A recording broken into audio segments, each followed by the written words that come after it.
ठेकेदार बच्चों को खेलने के लिए एक पार्क में 2 फिसलन पट्टी लगवाना चाहती है। चाहता है या चाहता लिखा है? इसमें चाहता है, इसमें चाहती है। ठीक, 5 ठीक है, कोई बात। अरे जेंडर ही चेंज हुआ है ना और कोई दिक्कत नहीं है। बैठ जाइए, बैठ। फिर आगे क्या है? 5 वर्ष से आगे 5 वर्ष से कम उम्र के बच्चे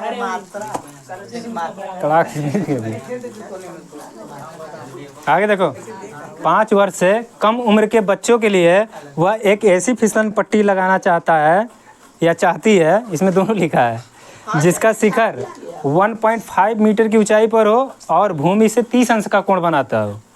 ठीक, जबकि इससे अधिक उम्र के बच्चों के लिए 3 मीटर की ऊंचाई पर एक अधिक ढाल की फिसलन पट्टी लगाना चाहती है। इसमें लिखा हुआ है जो भूमि के साथ 60 अंश का कोण बनाती है। प्रत्येक स्थिति में फिसलन पट्टी की लंबाई क्या होगी? मतलब ये जो इसकी फिसलन पट्टी है, ये इसकी लंबाई क्या होगी? तो मतलब ये क्या है कि 1.5 मीटर की फिसलन, मतलब ये है, मतलब कोई पोल है या जो भी बना है, इसको यहाँ से मतलब यहाँ से हम चढ़ के फिर यहाँ स्लिप करेंगे ना, फिसलेंगे ना, यहाँ नीचे आते हैं तो बोल रहा 1.5 मीटर है। ठीक है, और यहाँ पे 30 अंश का कोण बनाते हैं, ए बी सी। ठीक, ये हो गया। तो इसमें 2 ऑप्शन है, डबल फिगर बना के आप बना सकते हैं या तो एक ही में दोनों फिगर बन जाएगा। तो 1.5 मीटर पे ये 30 अंश का कोण बना रहा है, क्या हो गया? चलिए देखो, तो अब मतलब एक बोल रहा है कि जो 1.5 मीटर है वो 5 साल के बच्चों के लिए है ऊंचाई इसकी, जो फिसलन पट्टी की है। और बोल रहा है वहाँ से उसके शीर्ष से जब यहाँ आता है, वो स्लिप करके यहाँ आता है तो 30 अंश का कोण बना रहा है। फिर बोल रहा है कि एक 5 वर्ष से अधिक उम्र के बच्चों के लिए बनाई गई है फिसलन पट्टी, वो उसकी ऊंचाई 3 मीटर है और वो जो कोण बना रहा है वो 60 अंश का कोण बना रहा था। यानी ये या तो अलग अलग फिगर बनाइए या तो एक ही में। अब ये जैसे 1.5 मीटर है, इसको बढ़ा दें हम, इसको मान लीजिए बढ़ा दिए। ठीक है, तो ये पूरी ऊंचाई कितनी हो गई? यहाँ से यहाँ तक कितनी हो गई? 3 मीटर हो गई। ठीक, अब यहाँ से जो एंगल ये वाला बन रहा है, ये एंगल, तो ये टोटल एंगल जो ये तो बना 30 अंश का, लेकिन ये वाला टोटल जो बनेगा इसको लेके तो कितना बन जाएगा? 60 अंश का बन जाएगा। मतलब ये दोनों फिगर में एक ही हो सकता है, मतलब एक ही फिगर में दोनों सॉल्व हो सकता है, या अलग अलग फिगर बना के करिए। तो एक ही में करवा देंगे, अलग अलग करवाएं? एक ही में करवा देना। मतलब ये वाला जो बनेगा तो इसको ए बी सी, इसको मान लीजिए डी। ठीक है, जब ये वाला एंगल लेंगे, 60 वाला लेंगे, तो हम पूरा जो मीटर ऊंचाई है 3 मीटर लेंगे, और जब 30 अंश लेंगे तो इसकी ऊंचाई कितनी लेंगे? 1.5 मीटर वाली लेंगे। ठीक है ना। और ये तो हमको क्या ज्ञात करना है? फिसलन पट्टी की ऊंचाई, मतलब ये लंबाई ज्ञात करनी है, कण ज्ञात करनी है, जो भी है। ठीक है, हाँ, ये मतलब अलग अलग भी बना सकते हैं, एक ही में दोनों भी सॉल्व हो सकता है। ठीक है, आप देखिए पहले त्रिभुज ऐसे तब लेना पड़ेगा। तो क्या बोला? फिसलन पट्टी की लंबाई, तो माना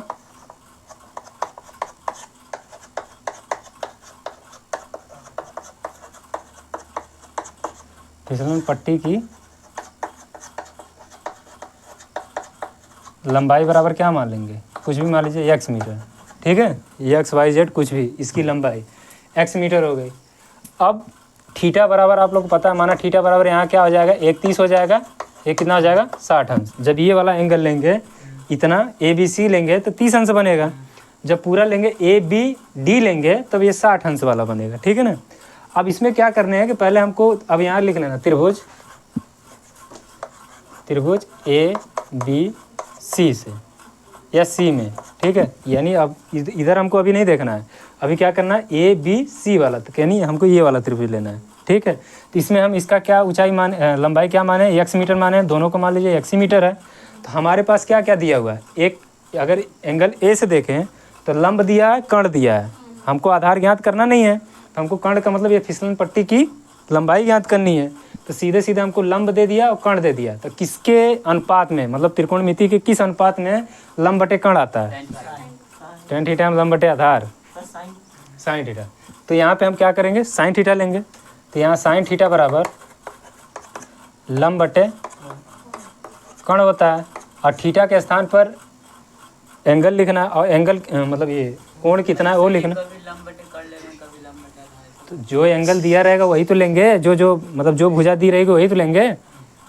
पिछले वाले सवाल में आधार दिया था और लंब दिया था, तो लंब बटे आधार टेन ही थीटा में आता है ना, यहाँ चला गया है।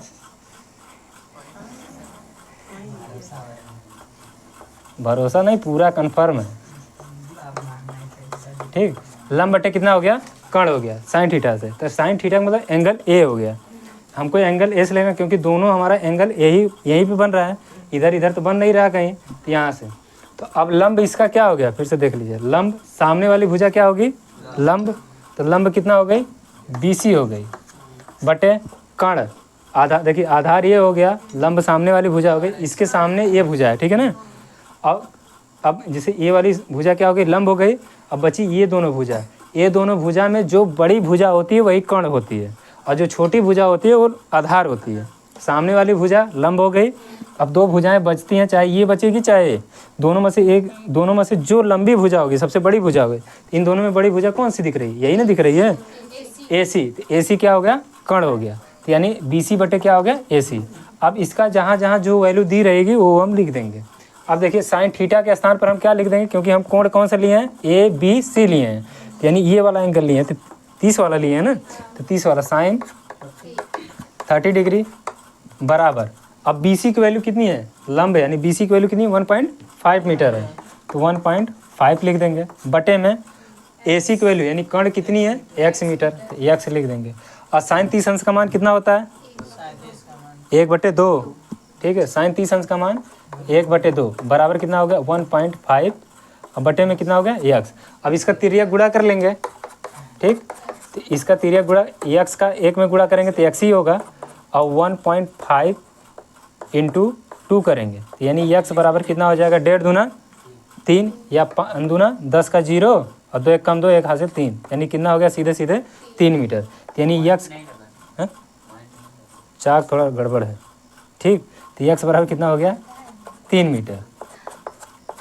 ये समझ में, तो यानी इस वाले जो 30 अंश का कोण बना रही है, जो फिसलन पट्टी है, उसकी दूरी कितनी है, 3 मीटर है। अब इसको उतारिए, फिर अगला वाले को बताते हैं, नहीं करते हैं, ठीक है, इसको देखिए इसको देखिए, ये तो हो गया ना।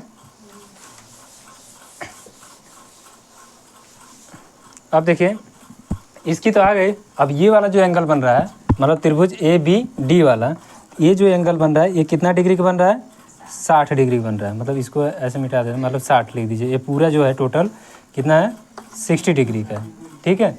अब अभी तक त्रिभुज हम क्या लिए थे, ABC लिए थे।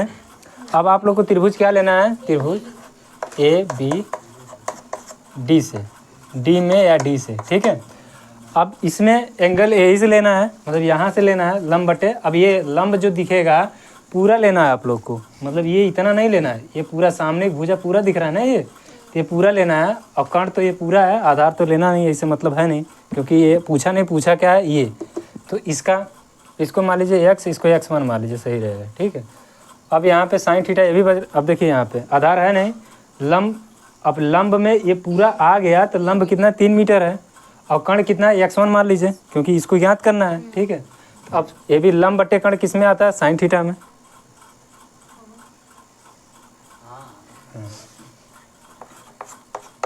घुटने से या जमीन के स्तर से थोड़ा ऊपर लेके आइए दिमाग को, लड़कों का भी वही हो गया है। चलिए, लड़कों का या तो खाली होगा या तो डिस्कनेक्ट होगा। ओके, साइन थीटा इधर, साइन थीटा बराबर ये भी लंब बटे कितना हो गया, कर्ण। तो लंब कितना, ये पूरी यहाँ एंगल A से पूरी भुजा है, यानी ये वाली पूरी भुजा कितनी है, BD है, मतलब पूरी भुजा BD है, तो बराबर BD, बटे में कर्ण कितना हो गया, AD, ठीक है। अब साइन थीटा, अभी ये 30 अंश लिए थे, अब यहाँ पे क्या लेंगे पूरे के लिए 60, साइन 60 बराबर कितना हो गया, BD कितनी है, ये वाली पूरा जो फिसलन पट्टी दोनों मतलब 1.5 मीटर था, उसमें और 1.5 मीटर मतलब 3 मीटर बना दिए, तो ये 3 मीटर हो गया। 3 मीटर वाले जो अधिक बड़े बच्चे हैं 5 साल से या 10 साल के जो भी हैं, तो ये कितना हो गया 3, और बटे ये कितना हो गया x1। तो अब साइन 60 अंश का मान कितना होता है विवेक, क्या √3/60 हम सोचे 1/√3 इनको हमको सुनाई दिया, वही सुनाई दिया है ना, वही है, इतना मिस्टेक। दिनचर्या नियम से हो √3/2 ओके, ये कितना हो गया साइन √3/2 बराबर 3/x1 हो गया। ठीक है, अब इसका तिर्यक गुणा कर लीजिए, इसका इसमें करेंगे तो ये कितना हो गया √3 इंटू कितना हो गया x1 हो गया और बराबर 3 × 2 हो गया। तो अब ये कितना हो गया √3 × x1 ही लिखिए इसको, बराबर 3 दूना 6। अब ये मल्टीप्लाई में है, जब इसको पक्षांतर करेंगे ये √3 को तो ये बटे में चला जाएगा। ठीक है, तो x1 बराबर कितना हो जाएगा 6/√3। ठीक है, अब इस समस्या में यहाँ पे x1 बराबर कितना हो गया 6/√3। अंश व हर में क्या करने पर √3 और बटे √3 का गुणा करने पर, यहाँ लिख दीजिएगा अंश व, इसमें परमेय, इसको परमेयीकरण नहीं बोलते हैं। परमेयीकरण जैसे दो पद हैं, एक प्लस माइनस हो, चाहे प्लस में हो नीचे, जैसे अगर √3 + 1 होता तब परमेयीकरण करते तो क्या हो जाता है √3 - 1 का अंश व हर दोनों में गुणा करते हैं। लेकिन यहाँ सिंगल पद है ना, तो इसके लिए लिखना पड़ा अंश व हर में √3 का नहीं करते हैं गुणा करने पर, केवल हर में ही होता है। अभी कल या परसों ही समझाए हैं कि जब √3 नीचे हर में होता है तो हमेशा अंश व हर में गुणा होता है उसी का। अगर अभी तो अंश में आएगा ना, 2√3 आंसर आएगा तो अंश में उससे कोई लेना देना नहीं है ना। ठीक, तो अब ये मल्टीप्लाई हुआ तो बराबर कितना हो गया 6 और रूट कितना हो गया 3 हो गया, क्योंकि भिन्नों का गुणा अंश का अंश में, हर का हर में। √3 तो 3 ही हो गया, तो 3 × 1 = 3, 3 दूना 6।